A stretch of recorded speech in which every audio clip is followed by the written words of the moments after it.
오늘 아침 신문은 어떤 소식 다뤘는지 짚어보는 굿모닝 브리핑입니다.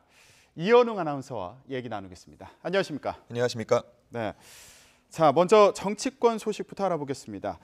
윤석열 후보의 부인 김건희 씨 통화 녹음 방송이 있었는데 이번에는 이재명 후보의 욕설 녹음이 공개가 됐습니다. 신문들 맞습니다. 반응 어떻습니까?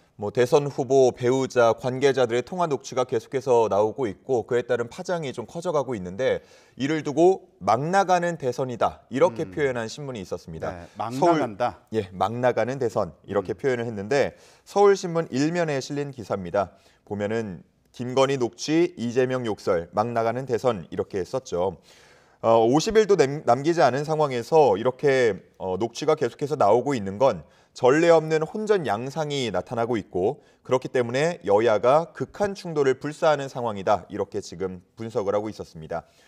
그리고 후보들의 도덕성 검증은 물론 필요하겠지만 민생 같은 정책 대결이 가려질 수 있다는 우려를 표명하기도 했습니다. 또 다른 면에서는 통화 녹음 공개에 대한 각 당의 반응을 소개하기도 했는데요. 이재명 후보 측은 즉각 사과를 하면서도 녹취를 공개한 장영하 변호사를 비방죄로 고발할 방침이라고 했고요. 윤석열 후보 측은 네트워크 본부 해산하기로 한 소식 전해졌는데 자칫 무속인의 활동을 인정하는 꼴이 될 수도 있지만 비선 실세를 연상하게 할 수 있기 때문에 강수를 꺼내들었다. 이렇게 이야기했습니다. 네, 이제 대선 49일 앞으로 다가왔는데 정책 대결도 주목을 받았으면 좋겠군요. 자, 다음은 코로나19 상황 알아보겠습니다. 청소년 백신 접종률을 높이기 위한 대책이 나왔다고 하는데 부모들 반응은 어떻습니까? 교육부가 소아청소년 접종 이상 반응 보상책을 공개를 했습니다. 쉽게 정리를 좀 해드리면 최대 500만 원까지 실비로 보전을 한다. 이런 내용이었는데 학부모 사이에서는 돈 몇 푼의 위험을 무릅쓸 부모는 없다.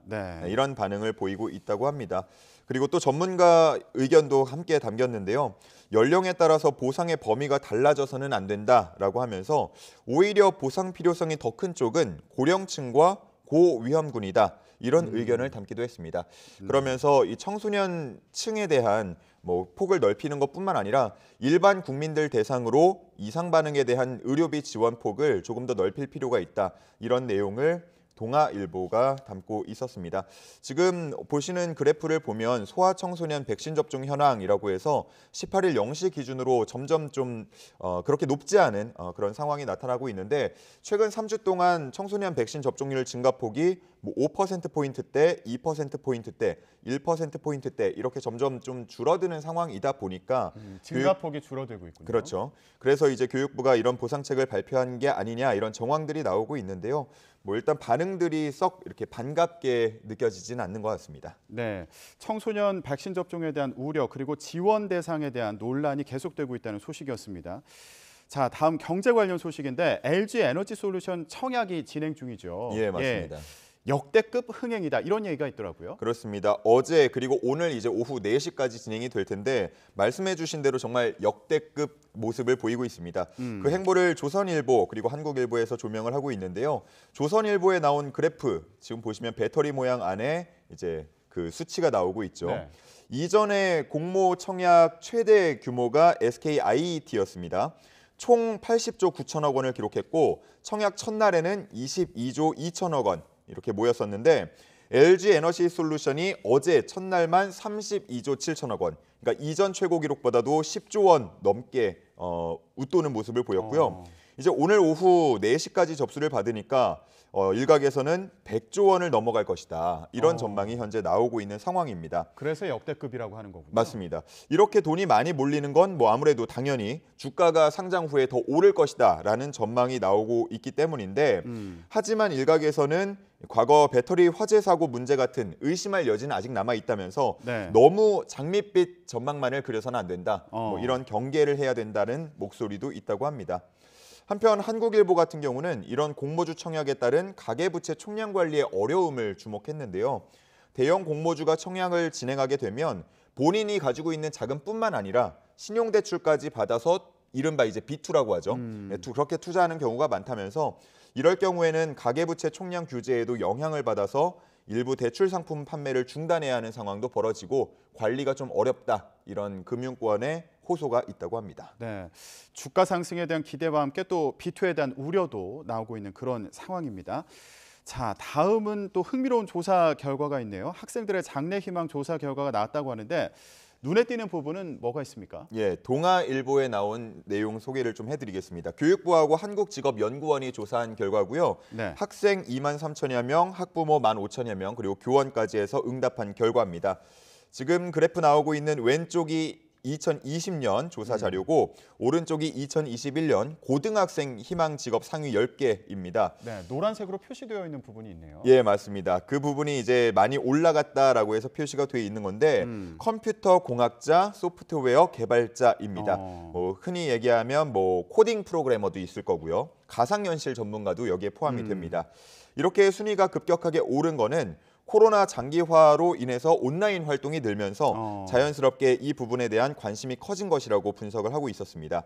실제로 각 학교에서는요, 뭐 자율주행차 동아리라던가 코딩 동아리 이런 동아리들이 큰 인기를 얻고 있다고 합니다. 지금 이 표에는 나오지 않았는데요. 뭐 초등학생 기준으로 장래희망 1위는 3년 연속 운동선수 꼽혔다고 하는데 그렇군요. 뭐 손흥민 선수의 영향이 있나 뭐 좀 생각이 듭니다. 그럴 수도 있겠네요. 예. 자, 그리고 1위와 2위 같은 경우에는 교사가 1위고 또 간호사가 2위고 이런 조사 결과도 있군요. 제 눈에 띈 거는 근데 또 4위에 올라 있는 군인이었는데 예, 군인이 장래희망 4위에 있었더라고요. 네. 자, 지금 이전보다 이제 등수가 많이 올라간 뭐 프로그래머 이 부분도 이제 얘기를 해봤는데 아무래도 최근 사회 현상을 반영한 게 아닌가 싶습니다. 그렇습니다. 자, 다음은 베이징 올림픽 소식 알아보겠습니다.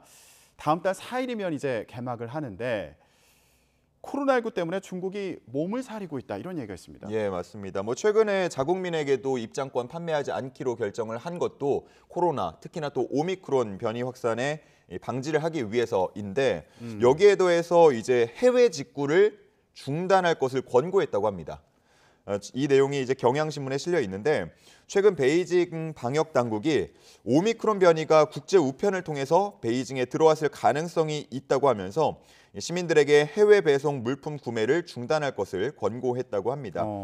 그리고 이 권고니까 실제로 뭐 주문을 하는 경우도 없지 않아 있을 텐데 네. 만약에 물품을 받게 된다면 실외에서 장갑을 낀 채로 개봉을 하고 밖에서 알코올로 소독을 하라 이런 지침을 내렸다고 하는데 네.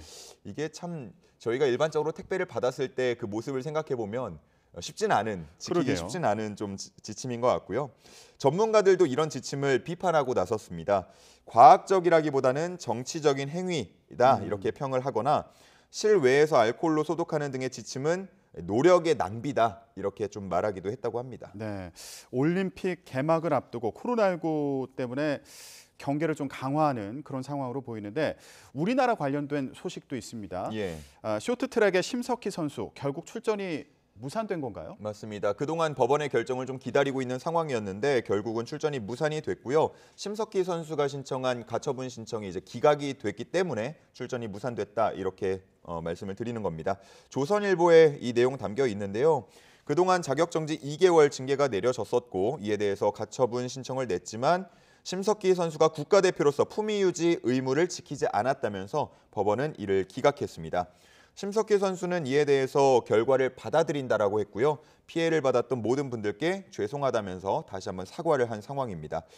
심석희 선수가 선발전에서 1위를 했고 그렇기 때문에 뭐 개인전이라던가 아니면은 개주 멤버에도 포함이 다 돼 있었는데 이번에 심석희 선수가 빠지게 되면서 선발전에서 4위였던 이유빈 선수가 개인전에 세 번째로 이제 출전을 하게 되고 6위였던 서휘민 선수가 개주 멤버에 포함이 되면서 일부 멤버의 교체가 있었습니다. 네, 알겠습니다. 새롭게 구성된 우리 선수들이 어떤 결과를 낼지 이것도 관심을 갖고 지켜보도록 하겠습니다. 네, 오늘 조간 내용 이현웅 아나운서와 함께 짚어봤습니다. 오늘 얘기 고맙습니다. 감사합니다.